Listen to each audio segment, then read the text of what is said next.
Halo anak-anak hebat, apa kabar? Sehat ya?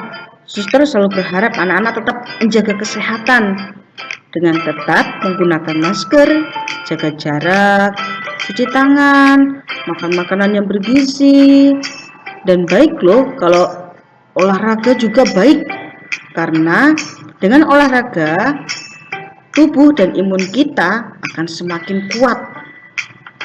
Nah, anak-anak yang terkasih, pada hari ini kita akan belajar pembelajaran agama Katolik dengan tema mengembangkan diri dengan bekerja sama. Berbicara soal bekerja sama, kira-kira apa ya? Ada yang tahu nggak ya? Ya, benar sekali. Berbicara tentang bekerja sama, maka kita akan melibatkan banyak orang untuk dapat bekerja sama, lebih dari satu pastinya ya. Nah, anak-anak yang terkasih, sebelum kita memulai pembelajaran pada hari ini, kita lihat dulu ya, kira-kira apa ya yang menjadi tujuan dari tema pada hari ini. Nah, di mana kita diajak untuk selalu bersyukur akan segala kemampuan yang dimiliki, sehingga dapat bekerja sama dengan sesama. Kemudian kita diarahkan untuk semakin bertanggung jawab untuk mengembangkan diri dengan bekerja sama pula. Jadi ingat-ingat ya anak-anak, bahwa ternyata kemampuan yang kita miliki itu perlu kita kembangkan agar kita dapat menjalin interaksi dengan sesama untuk dapat bekerja sama satu dengan yang lain. Tanggung jawab ini perlu kita kembangkan agar kita dapat menjadi pribadi yang lebih baik. Nah, anak-anak yang terkasih, ayo, siapa yang pernah mengalami bekerja sama dengan orang lain? Ada nggak ya? Wah, hebat, ternyata anak-anak pernah ya mengalami bekerja sama dengan orang lain. Kemudian apa manfaatnya dengan kerjasama? Ada yang tahu nggak ya? Ya benar, luar biasa sekali. Bahwa ternyata anak-anak pernah mengalami ya bekerja sama dengan orang lain dan manfaatnya sangat luar biasa.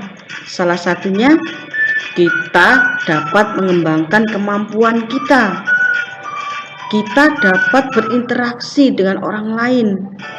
Selain itu juga dapat mengembangkan pengetahuan dan wawasan dalam diri kita. Wah, luar biasa sekali ya anak-anak. Ternyata semua pernah mengalami yang namanya bekerja sama dengan orang lain. Tetap terus dikembangkan ya. Bekerja sama juga bisa dilakukan di rumah, tidak harus keluar rumah ya. Misalnya bekerja sama dengan mama, dengan papa, dengan adik, ataupun dengan saudara. Itu juga bisa dilakukan. Misalnya bekerja sama membantu mama membersihkan tempat tidur, merapikan tempat mainan, ataupun menyapu, mencuci piring, dan masih banyak lain ya. Banyak hal yang bisa kita lakukan untuk bisa bekerja sama dengan orang lain. Anak-anak, kerjasama adalah sebuah usaha yang dilakukan oleh beberapa orang atau kelompok bersama-sama, secara bersama-sama. Untuk apa? Untuk mencapai suatu tujuan tertentu. Jadi kita harus ingat ya, bahwa suatu kerjasama itu tidak bisa dilakukan hanya seorang diri saja. Perlu dilakukan oleh kelompok secara bersama-sama, dilakukan lebih dari 2 orang, sehingga pekerjaan yang dilakukan dengan bersama-sama itu bisa lebih cepat, lebih ringan, dan terselesaikan dengan baik. Nah, kerjasama juga merupakan interaksi yang sangat penting bagi kehidupan manusia sebagai makhluk sosial yang saling membutuhkan.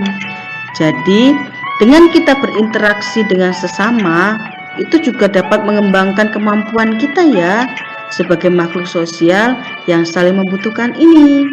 Nah, jadi jangan pernah putus asa untuk menjalin interaksi dengan sesama. Anak-anak yang terkasih, kira-kira apa ya sikap yang perlu kita kembangkan dalam melakukan kerjasama itu sendiri? Ada yang tahu nggak ya? Ya, benar, saling menghormati. Jadi kita harus saling menghormati ya satu dengan yang lain. Kemudian tidak mudah emosi, tidak mudah marah-marah. Karena kalau apa? Kalau mudah marah-marah, nanti kerjasamanya itu tidak menjadi maksimal, tidak menjadi totalitas. Yang ada hanya marah-marah terus. Kemudian saling menghargai.